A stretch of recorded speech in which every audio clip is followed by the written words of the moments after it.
Assalamualaikum warahmatullahi wabarakatuh. Perkenalkan, nama saya Anissa Nurrahmawati, NPM 1403310170005, akan menjelaskan mengenai lithium ion batteries. What next? Untuk outline materi yang akan saya bahas pada presentasi kali ini, yang pertama ada baterai, kemudian ada lithium air baterai, kemudian ada lithium sulfur baterai, dan sodium ion baterai. Nah, yang pertama dibahas adalah baterai. Baterai adalah alat yang dapat mengubah energi kimia menjadi energi listrik melalui proses elektrokimia, yaitu proses terjadinya reaksi oksidasi dan reduksi. Listrik yang dihasilkan oleh sebuah baterai muncul akibat adanya perbedaan potensial energi listrik pada kedua buah elektrodanya. Nah, perbedaan potensial ini dikenal dengan potensial sel atau gaya gerak listrik atau GGL.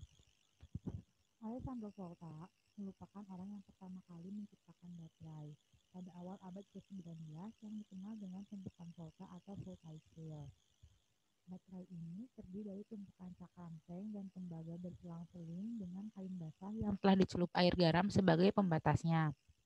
Terdapat dua jenis baterai secara umum. Yang pertama ada baterai primer yang merupakan baterai yang tidak dapat diisi ulang, lalu kemudian ada baterai sekunder yang merupakan baterai yang dapat diisi ulang. Komponen baterai terdiri dari anoda yang biasanya terbuat dari seng, kemudian katoda terbuat dari karbon, dan ada larutan elektrolit. Selanjutnya adalah baterai lithium ion. Nah, perintisan untuk baterai lithium ion ini dimulai pada tahun 1912 oleh J.N. Lewis, tetapi baru pada awal tahun 1970-an baterai lithium yang tidak dapat diisi ulang pertama kali tersedia secara komersial. Pada tahun 1970-an, logam lithium digunakan, tetapi ketidakstabilannya membuatnya tidak aman. Nah, baterai lithium ion ini merupakan baterai elektrokimia yang dapat diisi ulang. Nah, anoda dan katodanya adalah bahan yang mengandung litium dengan konduktivitas elektronik yang baik. Anodanya adalah LiC6, katodanya adalah LiCOO2, dan elektrolitnya adalah alkyl karbonat dan LiPF6. Nah, namun baterai lithium ion ini memiliki beberapa kekurangan tertentu. Di antaranya, baterainya ini cenderung agak berat. Nah, dan pada kondisi temperatur tinggi menyebabkan pemakaian baterai lithium ion akan cepat habis, kurang dari pemakaian normal yang kira-kira selama 3 tahun. Dan jika membutuhkan dia juga membutuhkan kapasitas yang besar, maka akan membutuhkan ukuran fisik yang lebih besar dan tebal, serta memiliki resiko ledakan lebih tinggi jika berada dalam temperatur panas yang terus-menerus. Berdasarkan hal tersebut, dilakukan beberapa pengembangan baterai litium, yang diantaranya ialah ada lithium air, baterai lithium sulfur, dan baterai sodium ion. Yang kedua adalah baterai lithium air atau lithium air baterai, merupakan sel elektrokimia metal air atau baterai kimia yang menggunakan oksidasi litium di anoda dan reduksi oksigen di katoda untuk menginduksi arus listrik. Baterai ini terdiri dari litium metal anoda yang berperan sebagai sumber litium pada baterai litium air dan katoda dan katalis udara berbasis karbon. Pengoperasian baterai ini hampir mirip dengan sel bahan bakar hidrogen, di mana ion hidrogen bergerak melalui elektrolit untuk bertemu dengan oksigen di katoda dan membentuk air sebagai produk yang tidak disimpan di dalamnya. Ion litium bergerak melalui elektrolit dan bertemu dengan oksigen di katoda udara yang biasanya diperoleh dari udara dan membentuk litium oksida yang terakumulasi di dalam elektroda berpori. Sel lithium air ini menciptakan tegangan dari ketersediaan molekul oksigen di elektroda positif yang bereaksi dengan ion litium bermuatan positif membentuk litium peroksida atau Li2O2 dan menghasilkan energi listrik. Elektron ditarik keluar dari elektroda dan baterai tersebut kosong atau terdischarge jika tidak ada lagi Li2O2 yang dapat terbentuk. Kemudian, terdapat beberapa jenis baterai lithium air. Yang pertama adalah non-aqueous. Non-aqueous ini terdiri dari elektroda yang terbuat dari logam litium di satu sisinya.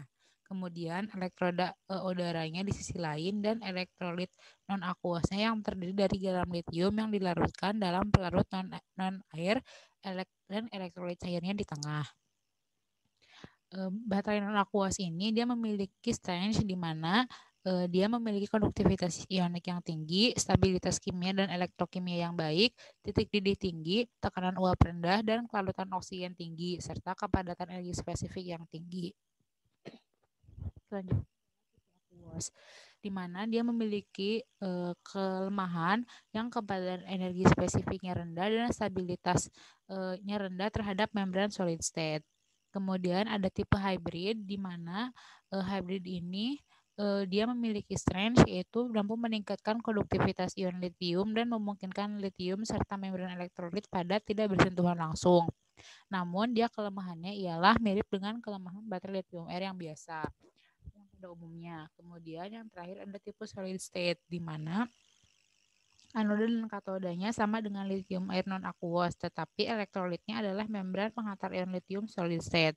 Nah, strength-nya ini memiliki konduktivitas ion lithium tinggi, koefisien difusi yang sangat rendah untuk material seperti O2 dan H2O, dan resistansi tinggi terhadap arah reaksi dengan logam litium. Serta kelemahannya adalah terletak pada membran ion lithium solid state yang menyebabkan kestabilan rendah terhadap elektrolit dan logam litium. Selanjutnya, terdapat kekurangan dari elektroda udara pada baterai lithium air, yaitu jalur reaksi antara oksigen, ion litium, dan elektron untuk baterai lithium air perlu dijaga selama mungkin agar memiliki kapasitas praktis yang tinggi.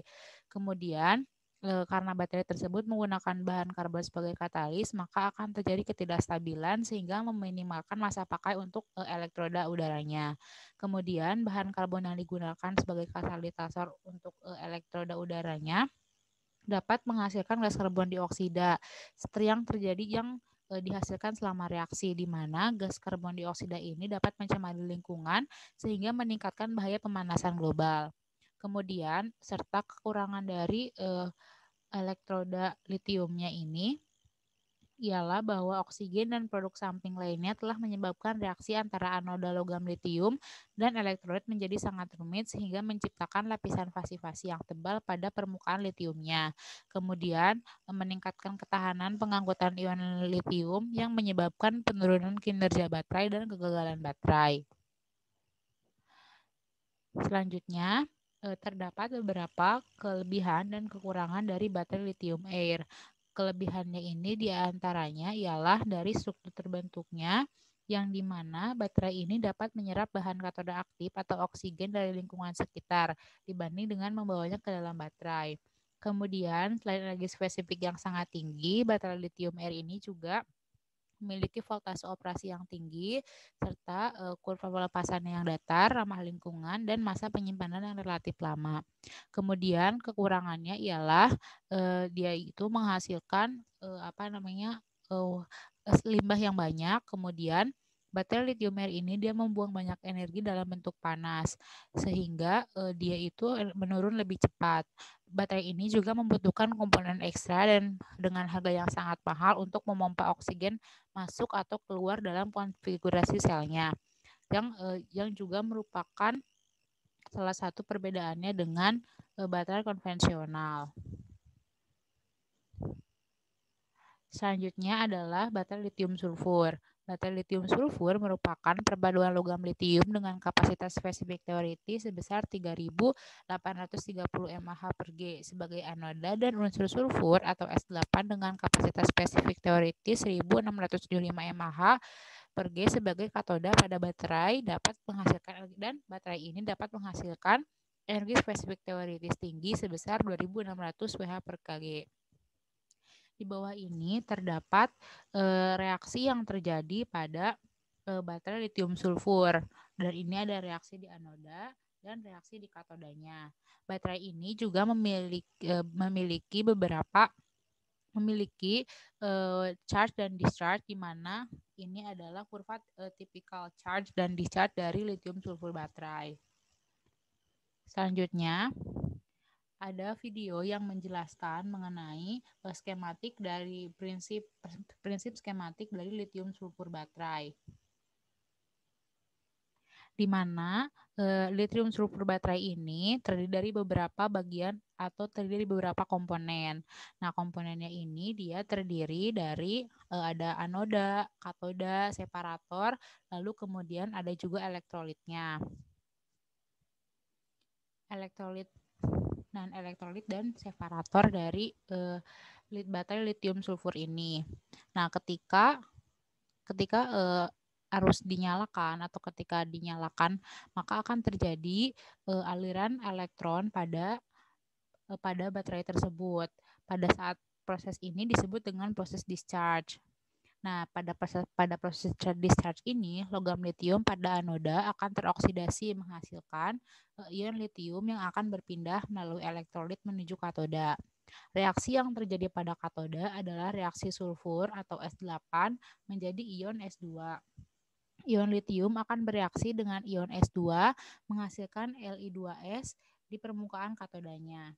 Nah, ini menghasilkan Li2S. Nah, kemudian ketika baterai tersebut diisi ulang atau di-charge, Li2S pada katoda akan terurai kembali menjadi ion litium yang berpindah menuju anoda melalui elektrolit.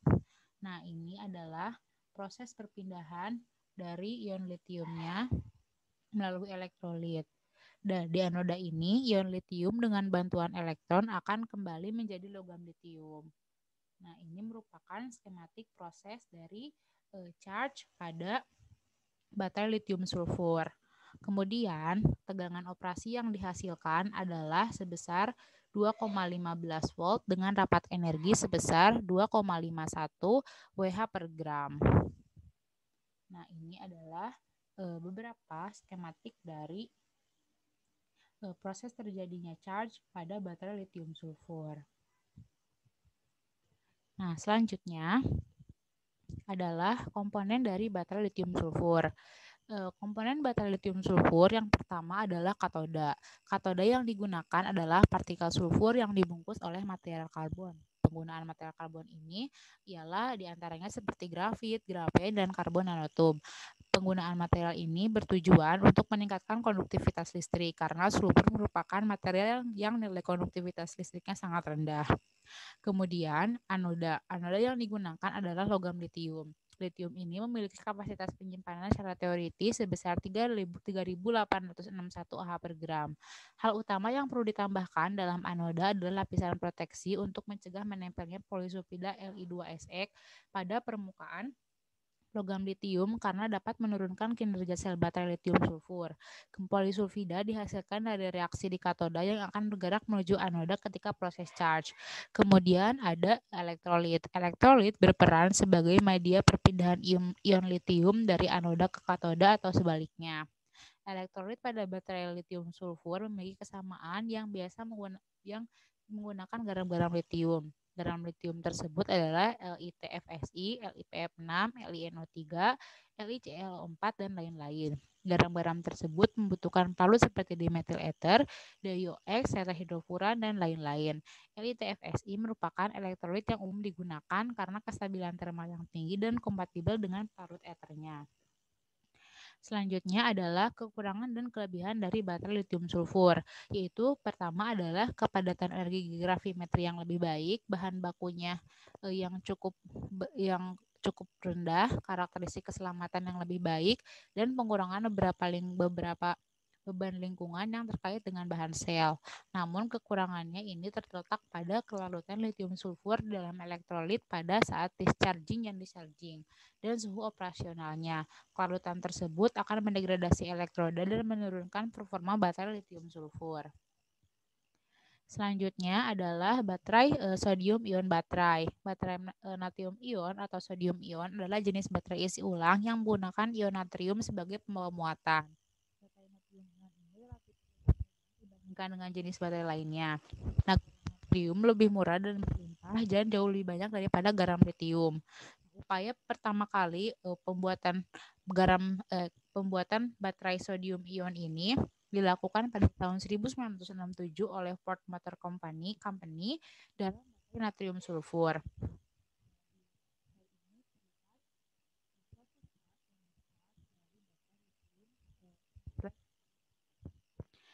Selanjutnya, baterai sodium ion ini menyimpan kimia anodanya. Saat baterai sedang mengisi atau proses charge, ion Na+ akan menghilang dan memigrasi ke arah anoda. Sementara itu, elektron penyeimbang muatan keluar dari katoda melalui rangkaian eksternal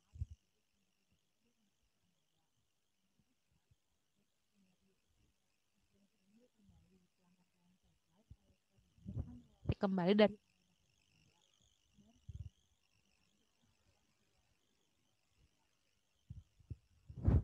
dihasilkan bahwa natrium ini memiliki sekitar volt dan mampu mempertahankan 115 Ah per kali setelah 50 siklusnya.